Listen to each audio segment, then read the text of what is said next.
The night had fallen over Nazareth with a dense silence, the kind of silence that does not calm, but weighs heavily. The oil lamp flickered in the corner of the house, casting elongated shadows on the clay walls. Joseph had been asleep for hours, exhausted from the hard work of carpentry. Mary was mending a piece of cloth, but her hands moved out of habit, not attention. Her mind was elsewhere, in a territory she avoided visiting, but that always found her in the quiet hours. Jesus, at 12 years old, was sitting on the floor with his back against the wall. He was not sleeping, he was not reading. He was simply staring at the lamp's flame with that intensity that Mary had learned to recognize, the kind that preceded impossible questions. She felt the weight of his gaze before even lifting her own. "Mother," he said, without preliminaries, without beating around the bush, "there is something you have never told me." Mary did not pretend not to understand. Her hands stopped moving. The cloth rested in her lap like a dead weight. "There are many things I have not told you," she replied, choosing each word carefully. "But this one is different." Jesus leaned forward, and in that dim light his face seemed older than it should. "This is not about me. It is about what came before me." The air in the room changed. Mary felt as if something ancient had been summoned just by the mention. She knew this moment. She had rehearsed it in silence for years, but never found the right words. Perhaps because there were no right words. "What are you talking about?" she asked, though she knew exactly. "About those who fell." Jesus did not avert his gaze. About those who chose to descend. About those who mingled with the sons of men and left something behind, something that is still here. Mary closed her eyes for a moment. When she opened them, there was a resignation in them, an acceptance that this dialogue, inevitable from the beginning, had finally arrived. "Who told you about this?" "No one needs to speak of shadows for them to exist," Jesus replied. "I see it in people. I see it in the way some carry something they should not carry. I see it in the excessive strength of certain men, in the unnatural cunning of others. I see it in gazes that do not belong solely to the earth." Mary stood up slowly, walked to the door and looked out into the night. The village slept, but she knew that somewhere, always, there were eyes that never slept. "It is an ancient story," she began without turning around. "So ancient that many believe it to be mere myth. But myths do not bleed, and this story bled for generations." Jesus waited. He had learned that his mother did not speak just to fill silences. Every word of hers carried weight, purpose. "In the beginning," Mary continued, "there was an order. Angels who watched but did not touch, who guided but did not involve themselves. But some of them looked upon creation and did not see only beauty. They saw desire. They saw the daughters of men and forgot what they were. Or perhaps," she paused, "they never truly understood. They descended. They descended. And when an angel falls, son, it does not fall only from heaven. It falls into the flesh, into the blood, into time, and once in time it leaves marks, it leaves lineages." Jesus absorbed this, processing each word like someone assembling a puzzle whose pieces had been scattered throughout his life. "The Nephilim," he said, not as a question, but as recognition. Mary finally turned to face him. "Yes, the giants, the mighty ones, those who dominated through strength and terror. But it was not just them.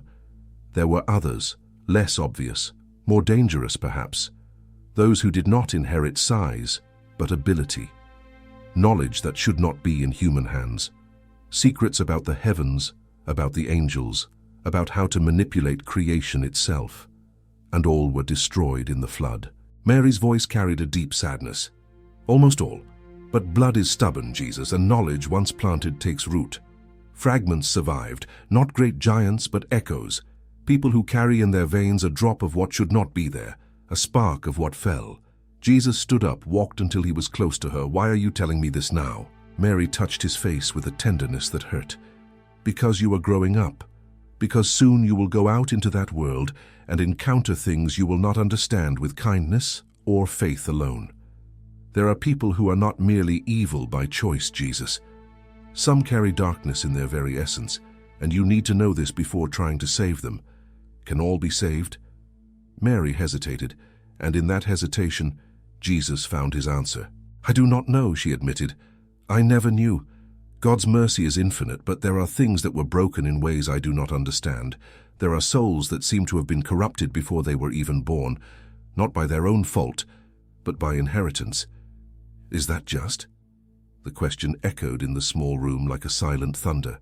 No, Mary said simply. It is not just. And that is exactly the question you should ask, because if there is something I have learned, son, it is that God's justice does not always seem just to our eyes. And perhaps that is why you are here. Jesus looked at her with a new intensity. To fix this? Mary gave a sad smile. To offer something they never had. A choice not determined by blood.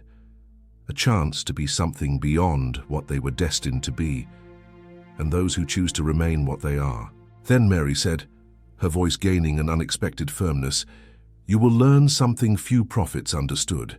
That loving humanity does not mean protecting every human, that there are battles not won with words, that there is darkness that does not dissipate with light alone, but must be confronted, named, expelled." Jesus sat down again, but this time his hands were clasped, as if he were already praying or wrestling with something invisible. "Mother, do you believe I can redeem even the children of the fallen?" Mary knelt before him, holding his young hands between hers. "I believe you can offer redemption to anyone who genuinely seeks it, but I also believe," and she swallowed hard, "that you will encounter those who will refuse, those who will prefer the darkness out of pride, out of pleasure, out of nature. And when that happens, you will need the strength not only to forgive, but to resist, to say no, to draw boundaries where love alone is not enough. How will I know the difference? You will know," Mary said with absolute certainty. "Because unlike them, you do not carry the fall in your veins. You carry something different, something that can see through the masks they wear, something that recognizes darkness not to join it, but to transform it or contain it." Jesus fell silent for a long moment. When he finally spoke, his voice was different, deeper, as if he had aged years in minutes. "This means there will be people I cannot save." It was not a question, it was an acceptance. "Yes," Mary whispered, "and that will break your heart in ways I cannot protect you from, but that pain, that impossibility, is what will make your mission real. Not a fantasy of universal love without cost, but a conscious choice to offer grace even knowing many will refuse it. And the angels who fell, the originals, those," Mary said, her voice gaining a hardness Jesus rarely heard, "are beyond the redemption you will offer. Their fall was a choice made with full knowledge. They were not deceived. They chose rebellion with open eyes, and for that, their sentence is already written. But their children, their descendants diluted over generations, those still carry a spark of humanity, and it is that spark you will seek." "How does my father deal with this?" Jesus asked, referring to Joseph. "Does he know?" "Joseph knows what he needs to know," Mary replied carefully.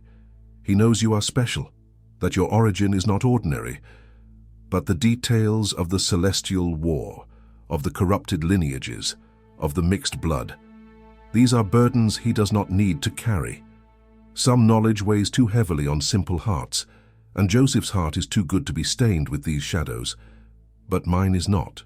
Yours," Mary gently touched his chest, "was made to carry this, to know darkness without being consumed by it, to touch impurity without being contaminated. That is what makes you different, Jesus. Not just goodness, but strength. Not just love, but discernment." Jesus looked at his own hands as if seeing them for the first time.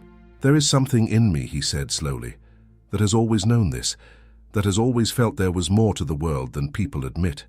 Demons that are not just metaphors, possessions that are not just illnesses, evils that have roots deeper than individual choices." Mary nodded. "Because you were sent to confront exactly that, not just to preach love to the good, but to tear the captives from the clutches of what never should have touched humanity. And if I fail?" "If you fail," Mary said, holding his face with both hands, "at least you will have attempted what no prophet before dared. To offer liberation not only from sin, but from the very corruption that original sin brought. Redemption not only of the soul, but of the blood. Purification not only of the spirit, but of the lineage." Jesus felt something shift inside him, as if a door that had been only ajar had finally swung wide open.